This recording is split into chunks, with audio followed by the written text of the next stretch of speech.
ये है दिल्ली दर्पण। नमस्कार साथियों, क्या आपको जानकारी है कि राम रहीम उन्हें सजा कैसे मिली?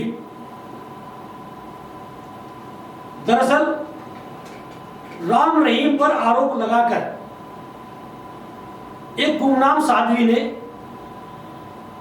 2002 के आसपास तत्कालीन प्रधानमंत्री अटल बिहारी वाजपेयी को एक खत लिखा था। उस खत में आरोप लगाया था कि राम रहीम ने उसके साथ में दुष्कर्म किया है, बलपूर्वक दुष्कर्म किया है। तो क्या उस मामले में किसी ने कोई सबूत मांगा था? मात्र एक गुमनाम चिट्ठी पर राम रहीम गिरफ्तार हुए, मुकदमा चला और 20 साल की सजा हुई। और आज जब अंतर्राष्ट्रीय पहलवान विनेश फोगाट, साक्षी मलिक, भारतीय जनता पार्टी के सांसद और निवर्तमान कुश्ती फेडरेशन के अध्यक्ष ब्रजभूषण शरण सिंह पर यौन शोषण का आरोप लगा रहे हैं, तो उनसे सबूत मांगे जा रहे हैं। और सबूत मांगने वाले कौन हैं? खेल मंत्री अनुराग ठाकुर। यह बात खुद विनेश फोगाट ने मीडिया के सामने कही है कि जब हमने आप बीती बताई तो अनुराग ठाकुर ने उनकी आंखों में आंखें डालकर उनसे सबूत मांगे। सबूत क्यों मांगे जा रहे हैं? ब्रजभूषण शरण सिंह की गिरफ्तारी क्यों नहीं हो रही है? इसका बड़ा कारण यह है कि देश के प्रधानमंत्री नरेंद्र मोदी चुप्पी साधे बैठे हैं। एक वो प्रधानमंत्री थे भारतीय जनता पार्टी के, अटल बिहारी वाजपेयी। एक गुमनाम चिट्ठी पर उन्होंने एक्शन लिया और राम रहीम, वो राम रहीम जिनके भारतीय जनता पार्टी के कितने सांसद, कितने मंत्री पैर छूते थे, दरबार में माथा टेकते थे, उस राम रहीम के खिलाफ एक्शन लिया अटल बिहारी वाजपेयी ने। और आज जो प्रधानमंत्री बेटी बचाओ बेटी पढ़ाओ का नारा देते हैं, वह प्रधानमंत्री अंतर्राष्ट्रीय पहलवान यौन शोषण का आरोप लगा रही हैं।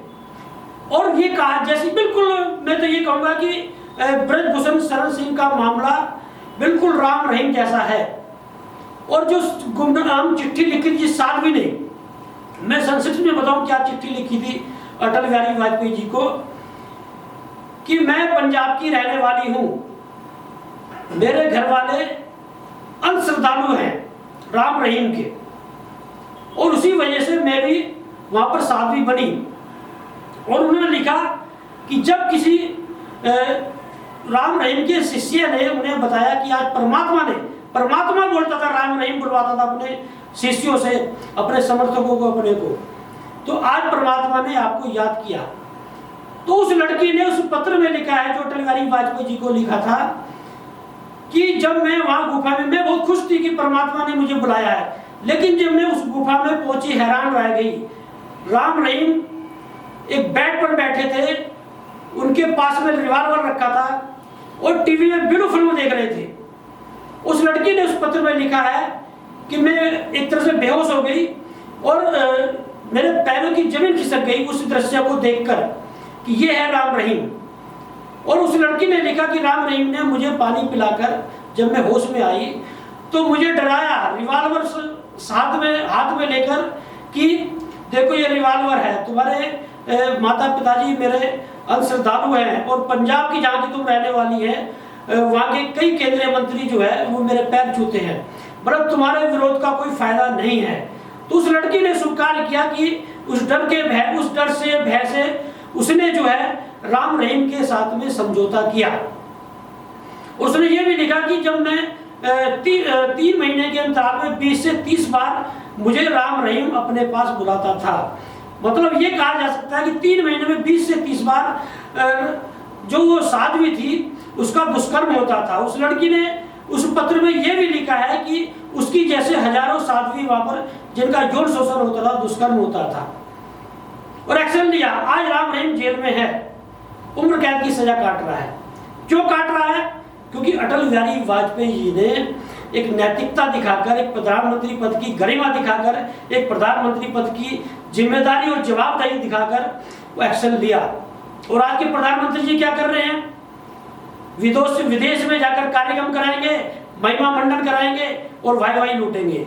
लेकिन देश में जो बेटियां अंतर्राष्ट्रीय स्तर पर देश का नाम रोशन कर रही हैं, वो यौन शोषण का आरोप लगा रही है भारतीय जनता पार्टी के सांसद पर, उस पर कुछ नहीं करना है। तो साथियों, मैं ये कहने का प्रयास कर रहा हूं या दर्शाने का प्रयास कर रहा हूं, यदि प्रधानमंत्री जी इस मामले में एक्शन ले या प्रधानमंत्री जी ने इस मामले में एक्शन ले लिया होता तो ना कोई सबूत मांगे जाते और ना कोई इस तरह का ड्रामा होता। अब तक ब्रजभूषण शरण सिंह की गिरफ्तारी हो चुकी होती। तो साथियों, आपने देखा कि जिस तरह से कैंडल मार्च निकाला, 1 महीना जो प्रदर्शन चल रहा है जंतर मंतर को, उसे पूरा होने पर पहलवानों ने, उसका आपने दृश्य देखा।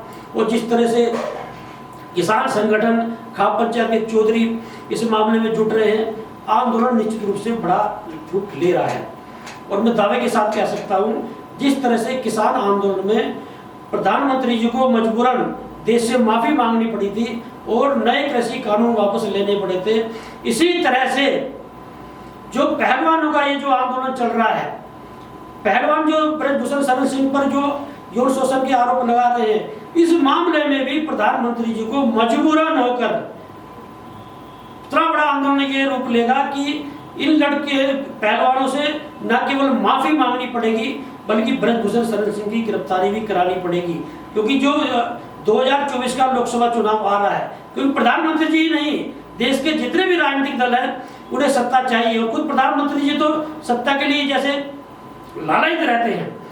और ये 2024 से पहले या तो ब्रजभूषण शरण सिंह की गिरफ्तारी कराकर केस चलेगा, नहीं तो ये जो आंदोलन चल रहा है पहलवानों का जंतर मंतर पर, यह इतना बड़ा रूप लेगा कि इस केंद्र सरकार को और भारतीय जनता पार्टी को इसका बड़ा खामियाजा भुगतना पड़ेगा।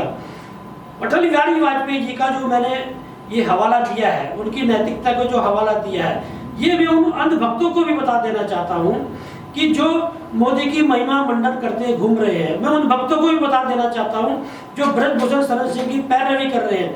एक छोटा सा उदाहरण मैं आपको देता हूं। इस समय हाल ही में एक महाराणा प्रताप जी की जयंती को अंतर्राष्ट्रीय शौर्य दिवस के रूप में मनाते हुए कार्यक्रम हुआ।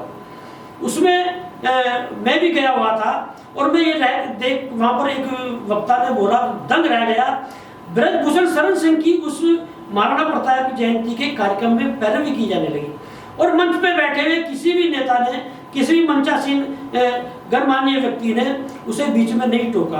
तो ये जाति आधार पर, ये धर्म आधार पर जो कार्यक्रम हो रहे हैं और जाति धर्म पर अपने, यदि बिरादरी का व्यक्ति होता है, समाज का व्यक्ति होता है, वो कितना ही बड़ा आरोपी हो, कितना ही बड़े उस पर आरोप लग रहे हो और कितने ही उसने कुकर्म कर रखे हो, लेकिन जो जाति आधार पर, धर्म आधार पर जो पैरवी की जा रही है, ये देश और समाज के लिए बहुत घातक है। और जहाँ तक अंतर्राष्ट्रीय पहलवानों का मामला है, निश्चित रूप से जिस तरह से विनेश फोगाट और साक्षी मलिक ने दावे के साथ बोला है, हजारों लड़कियों का, पहलवानों का यौन शोषण वहां पर हुआ है। इस तरह के मामले देश में होते हैं और हर क्षेत्र में होते हैं। यदि हम बेटियों से अन्याय के खिलाफ आवाज उठाने की अपील करते हैं, आह्वान करते हैं, तो हमें उनका साथ भी देना चाहिए और यही जंतर मंतर पर हो रहा है। अब देखना ये होगा कि प्रधानमंत्री जी की नैतिकता कितना जागती है, उनका जमीर कितना जागता है और वो कितनी जल्दी जो है इस मामले में संज्ञान लेते हैं, कब उनकी आत्मा जागती है। लेटेस्ट खबरों के लिए सब्सक्राइब करें हमारा YouTube चैनल या फिर लॉग ऑन करें www.delhidarpantv.com। खबरों की कवरेज और विज्ञापनों के लिए संपर्क करें इस नंबर पर।